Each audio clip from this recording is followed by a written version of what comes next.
My name is Gabriel, and I was the intern at Carlton and United Breweries, which is proudly part of Asahi Group, who led the CO2 Ignition project. My name is Jasper, and I'm the Control and Automation Engineer at Carlton and United Breweries, who provided technical support for this project. Carlton and United Breweries, owned by Asahi Group, operates as the biggest beer manufacturer in the state of Victoria, boasting a production capacity of approximately 6,000 kilolitres of beer per week, making them Australia's leading brewer. We're responsible for iconic beer brands in the land down under, including VB, Great Northern, Carlton Draft, Melbourne Bitter, and many others. One of the critical processes involved in beer production is carbonation, where CO2 is injected into liquid beer lines to achieve the desired level for the product. Typically, breweries can sustainably source CO2 as it's generated during the fermentation process and subsequently collected from fermenter headers. This captured CO2 is then processed and reintroduced into the beer before packaging, ensuring consistency and quality in the final product. To anticipate and manage future CO2 levels within our storage facility, we employ a comprehensive CO2 modelling system. This model presents the current CO2 quantities in storage measured in metric tons on an hourly basis for up to 2 weeks. Despite its utility, our previous CO2 modelling system relied on an Excel spreadsheet integrated with VBA macros. The model operated by pressing a VBA button in Excel, with the end result being an updated graph of our predicted CO2 storage. The goal with Ignition was to redevelop the CO2 model with live functionality while having an algorithm that can predict CO2 storage levels at an hourly basis with extremely high accuracy. Initially, the project began when an intern embarked on developing the CO2 Ignition prototype. The intern since left, and I inherited the task of completing the model when I joined in 2023. Now, let's dive into the Ignition CO2 project. When you first open the project, you're greeted with the overview page. On every page, you'll have your navigation menu to your left, and at the bottom there will be a purple bar to show the live amount of CO2 in our storage tanks.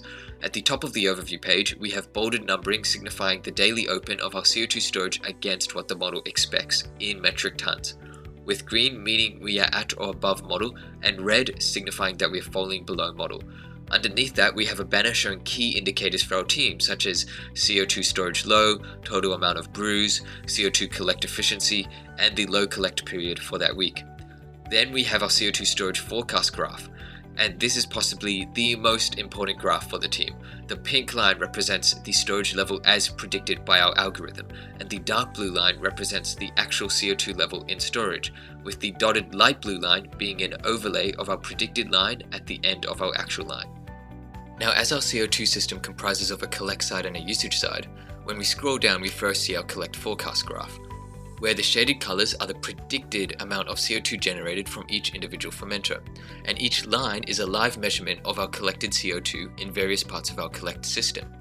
There are also two useful toggles at the bottom, one hiding the shaded parts and another showing our recirculation meter. Both features were put in to help diagnose certain issues that may arise. Underneath the collect graph, we have our usage forecast graph. Similarly, the shaded parts are the predicted amounts of CO2 usage, and the solid black line is the live measured CO2 usage. Double-clicking the usage graph will give us a more in-depth look at the usage amounts in each area. Finally, at the bottom of the page, we have two progress bars, indicating the prediction accuracy of the model. Unfortunately, we are not able to show this, but double-clicking the bars will also open a pop-up giving an in-depth look into its statistics. The great thing about this Ignition model is that we are able to view any particular time frame we choose. So as an example, if the team decides we may want to view next week's CO2 level prediction, we can by pressing the double arrow at the top of the navigation menu, where the single arrow on the left loads this week, and the C symbol allows us to input any date of our choosing. After we load next week, we can see the predicted open for each day, the banner with the key statistics for next week, and we can even check if our model recommends an amount of CO2 to export by toggling Show Export below the storage forecast. And same as before, the model will show a predicted usage and collect amount for that time frame.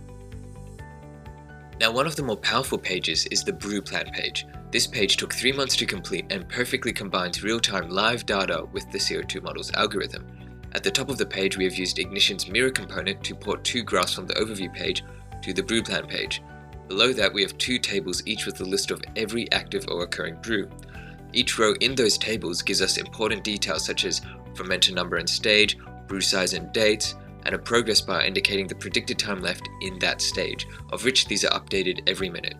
The information displayed on each brew row also changes depending on the stage the brew is in. For example, if we look at C02, that brew is currently in the vent oxy stage. Because of this, it will show us the pressure and oxy levels, indicating in red or green if they are meeting set point. Double-clicking on a brew row will open up a pop-up with more information. The pop-up has a power chart of live measurements for that brew, and below the chart we are shown key information. Such examples are the CO2 lost, which is an amount of CO2 lost in kilograms that the model calculated based on this recipe's parameters. It also shares the predicted dates for each stage and other parameters important to this brew's recipe. Anyone can access the CO2 model, but only certain admin roles can access pages that change the input and model parameters. The model's data is stored indefinitely, enabling us to access the CO2 model for any time frame. By selecting a start and end date in the navigation menu, we are able to load the data for those particular days. You will notice the UI for the banner at the top does change to facilitate multiple days, but the information provided remains the same. This allows us to see the performance of our CO2 system in that period. We can also go to the brew plan page to see what brews were active during that period and what parameters for those brews were. The historical data needed to facilitate this is done by the Tag Historian module, crucial for the CO2 algorithms development. Additionally, the OPC UA and Perspective modules played a pivotal role by facilitating data feed from PLCs to Ignition. Perspective enabled the creation of our web-based CO2 model, which is accompanied by its intuitive designer. The backend script for the CO2 model, powered by Jython, embedded into Ignition, spans approximately 3,000 lines of code, serving as the core intelligence behind the CO2 model algorithm. The Ignition CO2 model has surpassed the Excel CO2 model across various metrics. The backend Jython script hosts a much more advanced algorithm that has an accuracy rate of almost 100% in hourly storage capacity, with predictions of fermentation stages of ±1 hour, compared to Excel's ±10 hours, with an algorithm that can adjust in response to changes in brewing recipes, which, as mentioned before, was because of Ignition and its various modules. This has been achieved. Unlike Excel, it supports multiple live indicators from the plant and allows for simultaneous sessions in the web-based interface. With unlimited historical data storage and a built-in debugging tool, the Ignition model offers unparalleled flexibility and functionality. Because of the flexibility and accuracy of this Ignition CO2 model, the utilities team has been able to make confident decisions in regards to CO2 imports and exports, boosting our and other sites' production capacity. The transparency and accuracy have also transformed the model beyond a predictive tool, allowing us to pinpoint areas of weakness and quantify inefficiencies in our CO2 system.